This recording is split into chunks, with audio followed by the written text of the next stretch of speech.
मेरा दिल किसी सूखे पत्ते की तरह कांप रहा था। मैं जानती थी जो मैं करने जा रही हूँ वो बहुत गलत काम है, मगर पैसों की मजबूरी ने मुझे इस काम के लिए मजबूर किया था। दिल कर रहा था कि मैं यहाँ से भाग जाऊँ, लेकिन अब मैं मजबूर हो गई थी। वो मेरे कंधे पर हाथ रखकर मुझे इस इलाके के सबसे बड़े होटल में लाया था। मैं जानती थी जो कदम मैं आज उठाने वाली हूँ, उसके बाद मेरे घर में मेरी कोई भी इज्जत नहीं रहेगी। सब लोग मुझे तिरस्कार भरी नज़रों से देखेंगे। मेरा भाई जो मुझे इतना चाहता है वो मुझसे नफरत करना शुरू कर देगा। आखिरकार ये काम ही कुछ ऐसा था। मेरा भाई एक गैरतमंद इंसान था, लेकिन पैसों की वजह से मजबूर था। मेरी बहनें जो काम कर रही थीं, कई बार उन्हें रोकने की मैंने कोशिश की थी, लेकिन वो दोनों बहुत आगे जा चुकी थीं। एकमात्र मैं ही इस घर में ऐसी थी जो इस गलत काम से दूर थी और अपनी बहनों को भी इससे दूर रहने की सलाह देती थी। मेरे दिल में भगवान का खौफ था। ये ज़माना क्या क्या बातें बनाएगा, इस बात की परवाह थी। लेकिन जैसे जैसे पैसों की तंगी हुई, मेरा दिल बेईमान होने लगा था। मैंने सोच लिया था कि कुछ भी हो जाए, मुझे अपने लिए कुछ न कुछ करना होगा। मुझे किसी चीज़ का डर या खौफ नहीं रहा था, बस मुझे अपने भाई की चिंता हो रही थी। अगर उसे पता चलता कि मैंने भी इस काम को अपने लिए चुन लिया है, तो वो मुझसे नाराज़ हो जाता। वो भी मेरे साथ वैसा ही सलूक करता जैसा वो मेरी और दो बहनों के साथ करता था। मैं अभी इन्हीं सोचों में मगन थी कि अचानक ही उस लड़के ने मेरे कंधे को दबाया था और मेरा ध्यान टूट गया। मैं उस लड़के के साथ होटल के शानदार कमरे में दाखिल हो चुकी थी। वो कमरा बेहद खूबसूरत था। भारी पर्दे, डबल बेड पर बिछी हुई चादर बेहद खूबसूरत थी। फर्श पर नरम मुलायम कालीन बिछा हुआ था। उस लड़के ने एक रात बिताने के लिए बहुत ही अच्छी जगह का चुनाव किया था। मुझे उसकी पसंद अच्छी लगी थी। बेशक जो लोग अमीर घरानों से ताल्लुक़ रखते हैं, अपनी ज़िंदगी को इसी तरह एंजॉय करके जीना पसंद करते हैं। मेरी हालत इस समय ऐसी थी जैसे काटो तो बदन में खून नहीं। एक पल के लिए मेरा दिल किया कि मैं यहाँ से भाग जाऊँ, लेकिन अगर मैं अपने कदम पीछे कर लेती तो सारी चीज़ें ख़त्म हो जाती। मेरा कुछ नहीं होता। मैं अब बुरी तरह फंस चुकी थी। ये कमरा देखने वालों को अपनी ओर तुरंत ही आकर्षित करता था। कमरे को बहुत ही खूबसूरत अंदाज में सजाया गया था। वो लड़का जो बहुत ही अमीर घराने से संबंध रखता था, मेरी खूबसूरती पर फिदा हो गया था और मुझे एक रात के लिए इस होटल में लेकर आया था। उसने एक रात के लिए मुझे काफ़ी मोटी रकम देने का वादा किया था और मैं उस लालच में आ गई थी। कमरे में आते ही उस लड़के पर जुनून सवार हो गया था और वो अपना जुनून मेरे ऊपर उतारने लगा था। मैं अभी कुछ कहती उससे पहले ही वो आदमी अपनी सीमा पार करना शुरू कर चुका था। उसके हाथ बेबाक अंदाज में मेरे शरीर पर रेंग रहे थे। मुझे लगा था कि वो मुझे कमरे में ले जाकर बिठाएगा, थोड़ी देर मुझसे बातचीत करेगा, उसके बाद ही अपना मतलब पूरा करेगा। लेकिन उसने तो आते ही अपना मतलब पूरा करना शुरू कर दिया था और मेरा दिल किसी सूखे पत्ते की तरह कांपने लगा था। मेरी हथेलियों में पसीना आ गया था, आंखों में नमी चमकने लगी थी। किसी मर्द की संगत में जाना मेरे लिए ये पहली बार था। मैंने आज तक कभी किसी मर्द को ये इजाज़त नहीं दी थी कि वो मेरा हाथ भी पकड़े, लेकिन आज ये अनजान मर्द मेरे पूरे अस्तित्व पर कब्जा कर चुका था। मैं उससे दूर जाना चाहती थी, लेकिन उसने मुझे चंद ही पलों में बेबस कर दिया था। मैं उसे रोक भी नहीं सकती थी, क्योंकि मैंने उससे इस बात के लिए पैसे लिए थे। दर्द के मारे कभी कभी मेरी हल्की सी चीखें निकलने लगती तो वो मेरा मुंह बंद कर देता। वो पूरी तरह मेरे ऊपर हावी हो चुका था। अपने आप को पूरी तरह संतुष्ट करने के बाद वो मेरे पास से हटा था और काम हो जाने के बाद मुझे अपने किए पर अब अफसोस हो रहा था। मेरा दिल चाह रहा था मैं अपने आप को ख़त्म कर लूँ। मेरे बाल बिखरे हुए थे, जगह जगह उसके जुनून के निशान साफ थे। बिस्तर की बिखरी हुई सिलवटें ये बताने के लिए काफ़ी थीं कि अभी कुछ देर पहले यहाँ पर क्या काम हुआ है। मेरा दिमाग अब काम करना शुरू कर चुका था। पैसों के लालच ने मुझे ये कदम उठाने पर मजबूर किया था और ये सब सोचते सोचते अब मेरी जान निकलने की कगार पर आ गई थी। अगर समाज में किसी को मेरे इस गलत काम के बारे में पता चल जाता तो मेरी कितनी बदनामी होती। वैसे तो मैं बदनाम जमाना परिवार से ही ताल्लुक़ रखती थी, लेकिन इसके बावजूद मैंने हमेशा अपनी इज्जत को सुरक्षित रखा था। कई बार लड़के मेरी तरफ कदम बढ़ाते थे, लेकिन मैं उन्हें मुंह तोड़ जवाब देकर चली जाती थी। लेकिन अब पैसों के लालच ने मुझे एक ऐसे मोड़ पर लाकर खड़ा कर दिया था कि मैंने अपने हाथों से ही अपनी इज्जत गंवा दी थी। हालांकि मुझे इस समाज के नियम और कानून मालूम थे। इज्जत पर अगर एक बार आँच आ जाए तो उसमें दरार पड़ जाती है और फिर कभी इज्जत लौट कर वापस नहीं आती। मुझे ये सब बातें मालूम थीं। इसके बावजूद भी मेरी आंखों पर आज लालच की पट्टी बंध गई थी। मेरी ये रात बहुत ही दर्दनाक रात थी। पल पल मैं गिल्ट का शिकार होती जा रही थी। उस व्यक्ति ने मुझे चंद ही पलों में निढाल करके रख दिया था। वो इंसान नहीं बल्कि जानवर था। उसने मेरे साथ ज़बरदस्ती की थी और साथ में मुझे अपने जुनून का शिकार बनाया था। अपना काम ख़त्म करने के बाद उस लड़के ने मुझे अपने बेड से नीचे उतार दिया। कहने लगा, जाओ और सोफे पर जाकर सो जाओ। और पूरे बेड पर वो पसर कर सो गया था। नाजायज़ रिश्तों की इतनी ही अहमियत होती है जितनी आज मेरी इस कमरे में थी। जब उसका मतलब पूरा नहीं हुआ था, उसने मुझे अपनी बाहों में समेटा हुआ था, और जैसे ही उसका मतलब पूरा हो गया, उसने मुझे अपने बेड पर भी जगह नहीं दी थी। कमरे में पड़े मैं एक छोटे से सोफे पर जाकर लेट गई थी। जो कुछ हो चुका था, पल पल मुझे मारने के लिए काफ़ी था, लेकिन इसमें किसी का कोई दोष नहीं था। जो कुछ भी हुआ था मेरी मर्जी से हुआ था। मेरे लालच ने मुझसे ये गलत काम करवाया था। मैं जब ज़्यादा ही बेचैन हुई तो खुद को समझा लिया कि जो कुछ मैंने किया है वो कोई नया काम नहीं है। मेरी बहनें भी तो यही काम करती हैं। मैंने कर लिया तो कौन सा पहाड़ टूट गया। खुद को समझाते समझाते मैंने आंखें बंद कर लीं और सोने की कोशिश करने लगी। जब मैं सुबह होटल के कमरे से निकलकर अपने घर की तरफ बढ़ी तो मेरे शरीर का हर एक अंग दर्द के मारे दुख रहा था। मुझे आज पहली बार अपनी बहनों की तकलीफ़ महसूस हुई थी। अक्सर जब वो कहीं रात बिताने जाती थीं तो अक्सर दिन के समय तकलीफ़ से कराती थीं। मुझे भी चलने में कठिनाई हो रही थी। मेरे गले और सीने पर मौजूद निशान इस बात की पुष्टि कर रहे थे कि वो आदमी इंसान नहीं बल्कि जानवर था। मैं घर आकर अपने किए पर बहुत उदास हो गई थी। घंटों अपने कमरे में बैठकर रोती रही। दोपहर के समय मेरी बहन जब किसी और मर्द को खुश करके आई तो मुझे देखकर हैरान रह गई। वो मेरी तरफ अर्थपूर्ण नज़रों से देखकर मुस्कुराई और बोली, मुझे विश्वास नहीं आता रीमा कि तुम भी ऐसा काम कर सकती हो। तुम तो बड़ी धार्मिक और इज्जतदार बनती थीं, आज क्या हो गया तुम्हें? जबकि उसकी बात मुझे ज़मीन में गाड़ने के लिए काफ़ी थी। ये सच था कि जो मेरी ज़िंदगी की सबसे बड़ी गलती साबित हो चुका था। कहते हैं भगवान गलती को माफ़ कर देता है, लेकिन पाप की सज़ा इंसान के लिए दुनिया और आखिरत दोनों में दी गई है। और मुझे नहीं पता था कि मैं कितना बड़ा पाप कर चुकी हूँ और आगे की ज़िंदगी मेरे लिए कितनी कठिन होने वाली है, जिसमें ना तो मेरा भाई होगा जो हमेशा मेरा रक्षक बना मेरे साथ खड़ा होता था, और ना ही मेरी बहनें होंगी जो मुझे हमेशा इस काम के लिए उकसाया करती थीं। लेकिन उस समय मैं इस काम के लिए मना कर देती और उन्हें भी ये काम करने के लिए मना करती थी। मैंने उठकर बैठने की कोशिश की तो मेरा पूरा शरीर दर्द के मारे कराह उठा था। मुझसे बिल्कुल भी उठा नहीं गया तो मैं दोबारा लेट गई। वो व्यक्ति बहुत ही मजबूत कदकाठी का आदमी था। उसका स्टेमिना बहुत अच्छा था। उसने मुझे बिल्कुल भी नहीं छोड़ा था।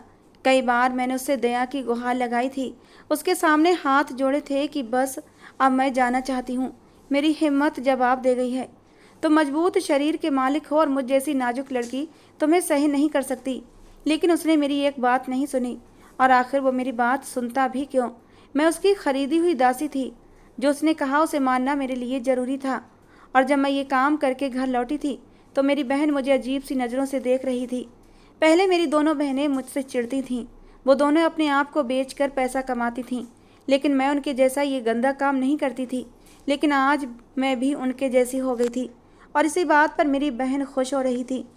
ये बिल्कुल सच था कि जब मेरी माँ मेरे पापा के मरने के बाद हमें छोड़कर अपने दूसरे पति के पास चली गई थीं, तब से हमारी ज़िंदगी बर्बाद हो गई थी। पापा का निधन बहुत सालों पहले हो गया था, जब हम बहुत छोटे थे। मेरी माँ जब शादी करके अपने दूसरे पति के पास जा रही थीं तो हम बहन भाई उनके पैरों से लिपट गए थे। हमने कहा था, माँ हम तुम्हारे बिना कैसे जिएंगे, हमारे साथ ऐसा अन्याय मत करो।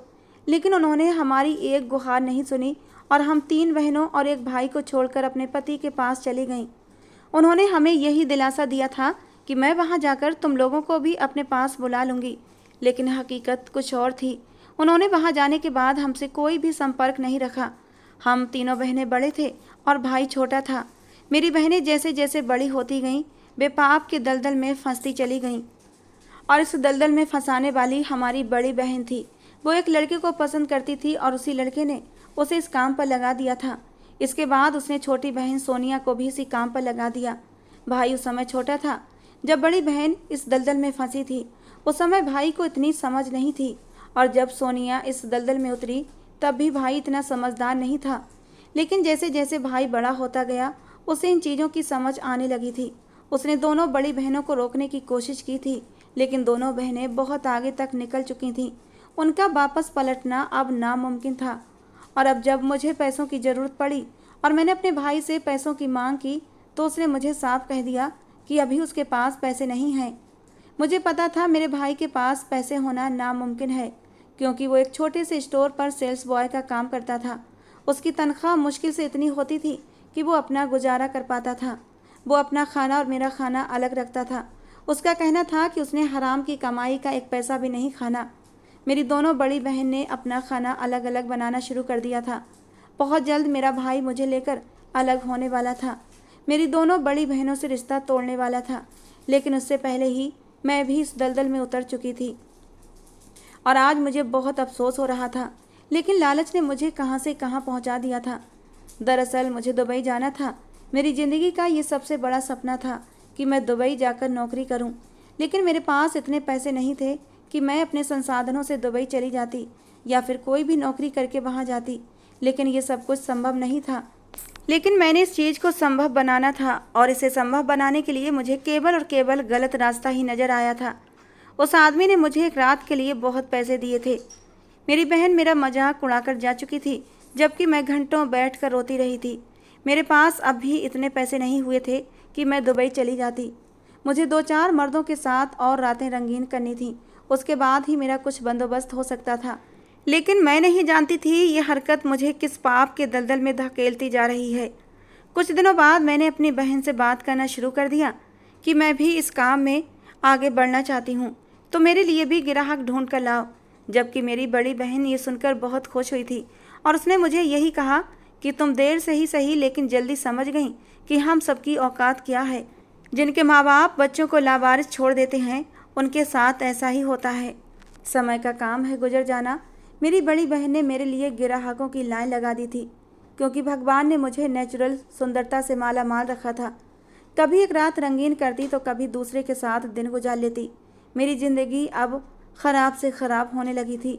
हवस की आग मुझ में इतनी बढ़ गई थी कि मैंने अच्छे और बुरे को छोड़कर पाप के काम में खुद को आगे कर लिया था। अब मेरा इरादा दुबई जाने का भी नहीं था, बल्कि हिंदुस्तान में ही रहकर मैं अपनी इच्छाओं की पूर्ति चाहती थी। मुझे नहीं पता था कि मेरे नसीब में दुबई जाना लिखा है, और वहाँ जाने के बाद जो यातना मुझे सहनी है उससे मैं अब तक अनजान थी। एक रात मेरी बहन मेरे पास आई और कहने लगी, तुझे दुबई जाने का बहुत शौक़ है ना? उसके लहजे में आज एक अलग ही मिठास थी।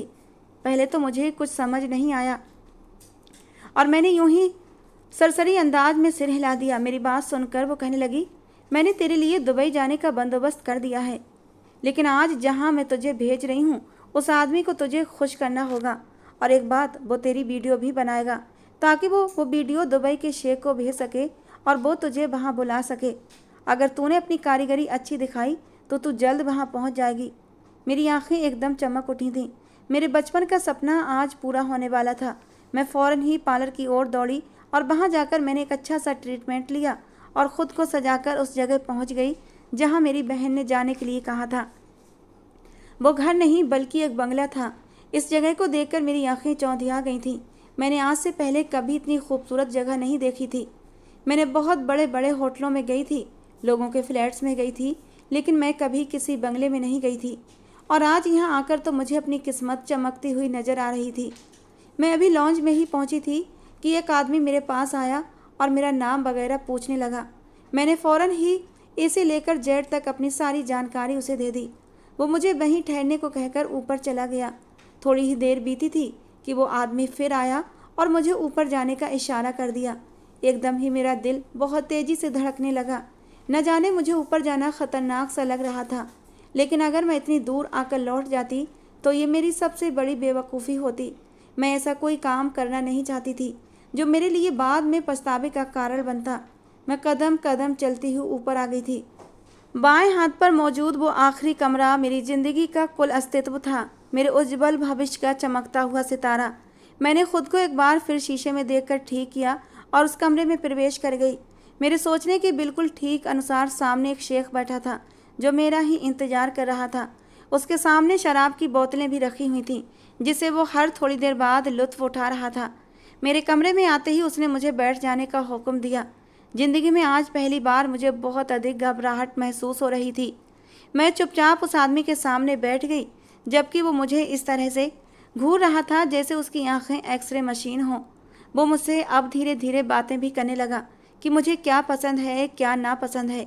उसके बातें करने का अंदाज बिल्कुल ऐसा था जैसे मैं उसकी प्रेमिका हूँ और वो मेरा दीवाना।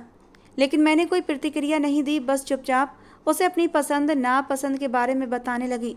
अचानक ही उसने मुझे अपनी ओर आने का इशारा किया तो मैं समझ गई कि अब उसे मेरी ज़रूरत है।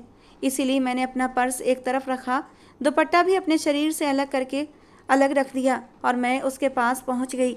उसने मुझे अपने पास बिठा लिया और धीरे धीरे वो शराब का गिलास उठाकर मेरे भी गले में डालने लगा। शायद वो मुझे बेहोश कर देना चाहता था ताकि जब वो मेरी वीडियो बनाए तब मैं बिल्कुल भी होश में ना रहूं। और ऐसा ही हुआ। जब उसने मुझे पूरी तरह बेहोश कर दिया तो वो मेरे साथ गलत काम करने लगा। मैं इस बेहोशी में इस कदर भावनाओं में बह गई थी कि मैंने हर हद पार कर दी। वो मुझे गलत बातें बोल रहा था, गंदी गालियां भी निकाल रहा था, मेरे साथ बदतमीजी कर रहा था, लेकिन मुझे ये सब लुत्फ का सामान लग रहा था। और देखते ही देखते उसने मेरे नाजुक पलों की वीडियो बना ली और आगे दुबई में मौजूद उस बड़े शेख को भेज दी। अगली सुबह मैं उसकी बाहों में ही सो रही थी। उसने मुझे बहुत प्यारे अंदाज में उठाया और घर जाने का हुक्म दिया, जबकि मैं भी उसके माथे पर एक प्यार भरा चुम्बन देकर अपने घर आ गई। मैंने तो समझा था कि बस मेरा काम हो गया। उसने मुझे जाते वक्त बहुत सारे पैसे भी दिए थे। मैं बस ये जानती थी कि मेरा गुजारा अब इन्हीं पैसों में होगा, लेकिन मुझे नहीं पता था मेरे साथ जो आगे होने वाला है वो बहुत बुरा होने वाला है, जिसके बाद मैं जिंदा रहने के काबिल भी नहीं बचूंगी। वक्त का काम है गुजर जाना और वो गुजरता जा रहा था। लगभग एक हफ्ते बाद उस शेख का फ़ोन मेरी बहन के पास आया और उसने मेरे जाने का पूरा बंदोबस्त कर दिया था। मेरी एक हफ्ते बाद की फ़्लाइट थी और ये सुनकर तो मेरे पैर ज़मीन पर नहीं टिक रहे थे। मेरी बहनों ने मुझे गले लगाकर बधाई दी थी, लेकिन उन्हें नहीं पता था कि वो लोग मुझे गले लगाकर आज मुझे अपनी ज़िंदगी से हमेशा हमेशा के लिए जुदा करने वाले हैं। मेरे भाई ने बहुत ज़्यादा हंगामा मचाया था कि मैं तुम्हें जाने नहीं दूंगा, मेरी इज्जत ख़राब हो जाएगी, लोग हज़ारों बातें बनाएंगे, जबकि मैं उसकी बात पर हंसी थी। मैंने उसके मुंह पर कहा था, जब भाई अपनी बहनों की इच्छाओं को पूरा न कर सकें तो फिर उन्हें बोलने का कोई हक नहीं। जबकि वो मुझे हैरान आंखों से देख रहा था, क्योंकि यही वो भाई था जिसके लिए मैं पागल रहती थी। मुझे ज़िंदगी में अगर किसी से सबसे ज़्यादा मोहब्बत थी तो वो मेरा भाई था। लेकिन जब मेरे हाथ में पैसा आया और पाप करने में मज़ा आया तो मुझे सबसे नफ़रत हो गई थी। अगर मोहब्बत थी तो बस अपने पैसे से थी। मेरे दुबई जाने के इंतज़ाम एक हफ्ते में पूरे हो गए और मैं अगले हफ्ते दुबई उतर गई थी। वहाँ पर मुझे लेने के लिए 2 शेख आए थे। उन्होंने आते ही मुझे गले से लगाया था और ये मेरे लिए काफ़ी नाकाबिले बर्दाश्त था, क्योंकि मुझे लगा कि वो दोनों शेख नौकर हैं और मैंने फ़ौरन ही उन्हें अपने आप से दूर झटक दिया, जबकि वो दोनों हैरत से मुझे देख रहे थे। लेकिन उस समय उन्होंने चुप रहने में ही भलाई समझी। मुझे गाड़ी में बिठाया गया। मैं उन लोगों से पूछना चाहती थी कि आप लोग मुझे कहाँ ले जा रहे हैं, लेकिन मेरे उखड़े अंदाज पर शायद वो लोग मुझसे खफा हो गए थे और इसके बाद उनमें से किसी ने भी मुझसे कोई बात नहीं की थी, जबकि मैंने भी अपने कंधे उचका दिए थे। मुझे नहीं पता था कि मेरी लापरवाही मेरे गले का तोक बनने वाली है। थोड़ी दूर के बाद मुझे एक फ्लैट में लाया गया था। ये फ्लैट 2 कमरों का था। वे लोग मुझे यहाँ छोड़कर चले गए थे कि आप रात के 9 बजे तक तैयार रहना, हम आपको लेने के लिए आ जाएंगे। उन दोनों आदमियों का लहजा काफ़ी अडिग था। मैंने एक नज़र उन्हें देखा और घबराकर उस फ्लैट में दाखिल हो गई। ये मेरे लिए बिल्कुल अजनबी देश था। मैं तो यहाँ के किसी भी तौर तरीके से भी जानकार नहीं थी कि यहाँ लोग किस अंदाज में ज़िंदगी गुजारते हैं। मैं तो बस इतना जानती थी कि दुबई एक ऐसा देश है जहाँ लोग अपनी मर्जी के कपड़े पहन सकते हैं, अपनी मर्जी का खा पी सकते हैं। यहाँ पर कोई भी रोकने टोकने वाला मौजूद नहीं है और ना ही आसपास के लोग आप पर बातें बनाएंगे। मैं इन सब चीज़ों की वजह से बहुत सुकून महसूस कर रही थी, क्योंकि जिस मोहल्ले में हम लोग रहते थे वहाँ रहना हमारे लिए बहुत मुश्किल हो गया था। हर कोई हम पर उंगली उठाता था। हम घर से बाहर चेहरे पर नकाब करके जाते थे, क्योंकि हम जानते थे कि अगर हमें किसी ने बिना नकाब के देख लिया और पहचान लिया और हमारे नकाब के अंदर मौजूद ड्रेसिंग को देख लिया तो फ़ौरन ही हम पर बातें बनाना शुरू कर देंगे। वक्त पर लगाकर उड़ चुका था। वो 2 कमरों का फ्लैट मेरे लिए काफ़ी था। उसमें बहुत सी विशेषताएं मौजूद थीं जिससे मैं काफ़ी आनंद उठा रही थी। 9 बजने से पहले ही मैंने खुद को बहुत अच्छे तरीके से संभाल लिया था, क्योंकि मैं जानती थी कि आज की रात मेरे भविष्य को रोशन कर देगी और मैं हर उस कीमत पर अपने भविष्य को चमकाना चाहती थी। जिसकी कोई उम्मीद भी नहीं कर सकता था। मैंने खुद को बहुत ही बेहुदा कपड़ों में कैद कर लिया था। चेहरे पर इतना मेकअप लगाया था कि कोई भी व्यक्ति मुझे देखता तो अपने होश खो बैठता। मैंने बाल इस तरह से काटे थे कि जिसकी कोई हद नहीं। थोड़ी देर बाद ही वे दोनों शेख जो सुबह मुझे यहाँ छोड़कर गए थे, एक बार फिर मेरे सामने आकर खड़े हो गए। एक पल को मेरे दिल में ये ख्याल आया, कहीं यही दोनों मेरे मालिक ना हों। लेकिन मैंने ये सवाल उनसे करना अपनी तौहीन समझी थी। भला मालिक भी अपने नौकरों को लेने के लिए एयरपोर्ट आता है। ये ख्याल आते ही मैंने अपना सिर झटक दिया था और उन दोनों के साथ चल पड़ी। मेरे दिल में कोई डर और खौफ मौजूद नहीं था। मैं उस समय दो मर्दों के साथ थी जो मेरे लिए बिल्कुल गैर थे, अजनबी थे। ये देश भी मेरे लिए बिल्कुल अजनबी था। यहाँ के लोग मेरे लिए बिल्कुल अनजान थे। मैं किसी की ज़बान भी नहीं समझती थी। अगर मैं किसी मुसीबत में फंस जाती तो कोई भी मेरी मदद के लिए नहीं आता। लेकिन ये सब कुछ मैंने अपने लिए खुद चुना था। किसी ने भी मेरे साथ कोई ज़बरदस्ती नहीं की थी। लंबी दूरी के बाद हम लोग एक बहुत बड़े आलीशान होटल में पहुंच गए थे। वो होटल अपनी कीमत खुद बता रहा था। मेरा दिल पहली बार बेखुदी में धड़क रहा था। मैं समझ गई थी कि आज मेरी खैर नहीं है। जिस भी शेख को मुझे बेचा गया है वो तो आज मेरी जान लेकर ही दम लेगा। लेकिन मुझे ये सब कुछ सहना था क्योंकि ये मेरी ज़िंदगी का सवाल था। वो लोग 28वीं मंजिल पर गए थे। मुझे ऊंचाई से हमेशा ही डर लगता था। मैंने किसी भी खिड़की के करीब जाकर बाहर झांकने की कोशिश नहीं की थी। वे लोग मुझे रूम नंबर 403 में ले आए थे। वे दोनों शेख मेरे पीछे पीछे थे। उनमें से एक शेख आगे बढ़ा और उसने इस फ्लैट का दरवाज़ा खोल दिया और मुझे अंदर ले आया। वो घर नहीं बल्कि पूरा एक फ्लैट था और ये फ्लैट 5 कमरों का था। जिस अंदाज में उसे बनाया गया था मैं तो उसकी खूबसूरती देखकर दंग रह गई थी। मैंने आज से पहले कभी इतनी खूबसूरत जगह ज़िंदगी में नहीं देखी थी। मैं अभी उसकी खूबसूरती में ही मगन थी कि अचानक ही दूसरा शेख मेरा बाजू अपनी पकड़ में थाम चुका था। एक पल के लिए मेरा दिल डर गया था। मैंने उसकी ओर सवालिया नज़रों से देखा तो वो ज़ोर से हंसते हुए कहने लगा, तुझे यहाँ पर नज़ारे करने के लिए नहीं लाए हैं। चल अंदर, तेरी ज़िंदगी तेरा इंतज़ार कर रही है। बहुत शौक़ है ना तुझे नए नए मर्दों के साथ रंगरलियाँ मनाने का, दूसरों के साथ अपनी इज्जत को बेआबरू करने का, कुछ पैसों के लालच में दुबई तक आ जाने का। आज हम तुझे बताएंगे कि असली मज़ा और असली गुनाह का दलदल क्या होता है। उसका अंदाज इतना ज़बरदस्त था कि मेरे रोंगटे खड़े हो गए थे। मैं डर के मारे उस इंसान की पकड़ से मुक्त होना चाहती थी, उससे दूर भाग जाना चाहती थी। लेकिन उसने अचानक ही मुझे एक बोरे की तरह अपने कंधे पर डाला और सामने वाले कमरे में ले गया। अंदर का दृश्य देखकर मेरी आत्मा तक कांप गई थी, क्योंकि वहाँ एक नहीं, दो नहीं, बल्कि पूरे 5 मर्द मौजूद थे और ये 2 शेख मेरे ऊपर अब भी हावी थे। मैं समझ गई थी आज तो मेरी मौत पक्की है। लेकिन मुझे नहीं पता था ये लोग मेरे साथ पाप नहीं बल्कि उनका प्लान तो बहुत बड़ा है। मैं अब तक यही समझती थी कि मुझे इन सब मर्दों को खुश करना पड़ेगा और मैंने दिल ही दिल में इस बात को स्वीकार भी कर लिया था कि जब मैं गुनाह को गले लगा चुकी हूँ तो इन सबके साथ ये सब काम करने में कैसा नुकसान। लेकिन मुझे नहीं पता था ये लोग तो मुझसे कुछ और ही प्लान बनाकर बैठे थे। अचानक ही उन सब ने मुझे दबोच लिया। मैं हैरान रह गई थी कि ये अचानक मेरे साथ क्या हो रहा है। मुझे इंजेक्शन लगा दिया गया था और उसके बाद मुझे कुछ भी होश नहीं था। लगभग 2 से 4 घंटे के बाद जब मुझे होश आया तो मैंने अपने पेट में एक दर्द की लहर उठती हुई महसूस की थी। मैंने जैसे ही कपड़ा हटाकर देखा तो वहाँ पर कुछ टाँके लगे हुए थे और मुझे साफ अपने पेट में कोई चीज़ महसूस हो रही थी। मेरा दम सूखने के दर पर आ गया था। एक शेख वहीं बैठकर मेरा मुआयना कर रहा था।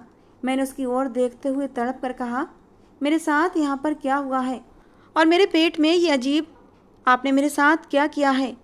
मेरे सवाल पर अचानक ही वो दोनों शेख अंदर कमरे में आए और हंसते हुए बोले, तुम जैसी मासूम लड़कियां हमारे जाल में ऐसे ही फंसती हैं।